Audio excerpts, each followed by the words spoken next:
Welcome to our executive interview series at AI Talks State and Local, presented by StateScoop and AI Scoop.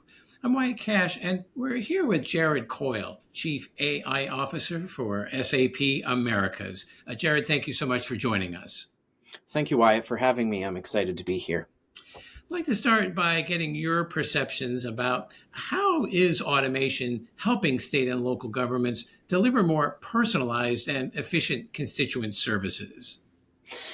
Thank you. And our viewpoint on this in terms of automation helping state and local governments is that we want to really see a phased common sense approach to this. There's a lot of talk around AI, but I mean, we've been thinking about this for years. In fact, one example early on in a number of years ago now, actually, it was during the pandemic time, we had a local state in Germany that had approached us and said, listen, we just need to be able to streamline the services to our constituents during the pandemic because we do not have the resources because our primary resources are being invested elsewhere.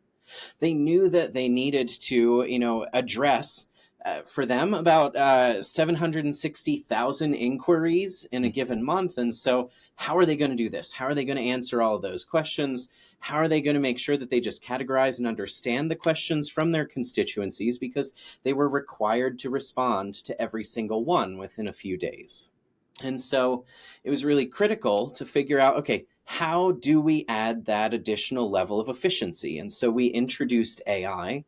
It was generative AI at the time, in fact, because it sounds, we talk about AI like it's this amazing, magical thing. But listen, the best AI can be a little bit boring in a good way, because that boringness allows you to be more efficient. And so some key figures from that state was, about half of their inquiries no longer even required a human interaction because it was just a basic policy questions. Additionally, about 70% of the inquiries were able to be answered and routed appropriately so that they could be closed the same day. And so they went from having to manually respond to all of these to responding to only 17% in a manual form around those 800,000 queries. And so, that's for us is the real magic of AI. That's the power, is being able to not only improve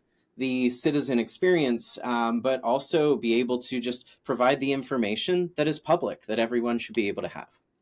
It's a great example, and I think a reminder of how the pandemic in many ways propelled agencies to try innovative things and discovered not only that they could work, but set them up for more successful engagement with constituents down the road. Speaking of down the road, let's talk again about your impressions as you look out over the next 3 and maybe 5-year planning horizon.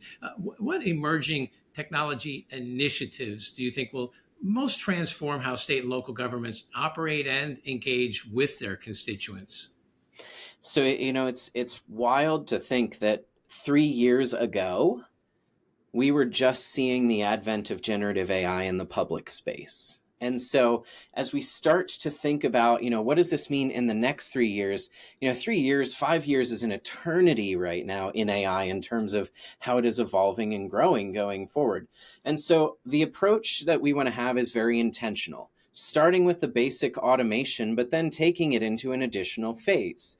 You start with inside of an agency, right? What are those capabilities of repetitive tasks, bookkeeping, and other content summaries for policy documents that are just that regular day to day?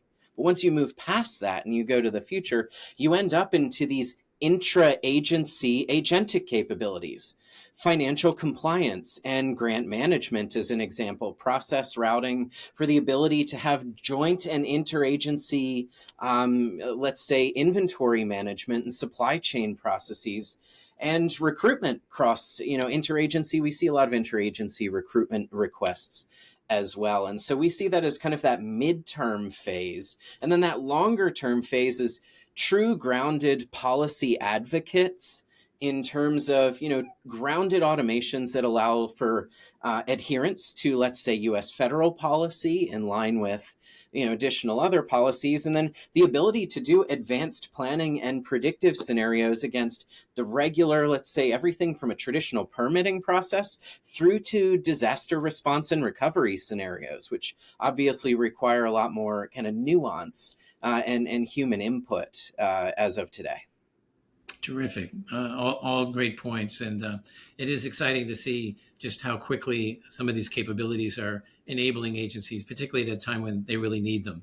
Well, Jared Coyle, thank you so much for joining us and sharing your perspectives on the role of emerging technologies for state and local governments. Wyatt, thank you so much for your time, and thank you, everybody, for listening.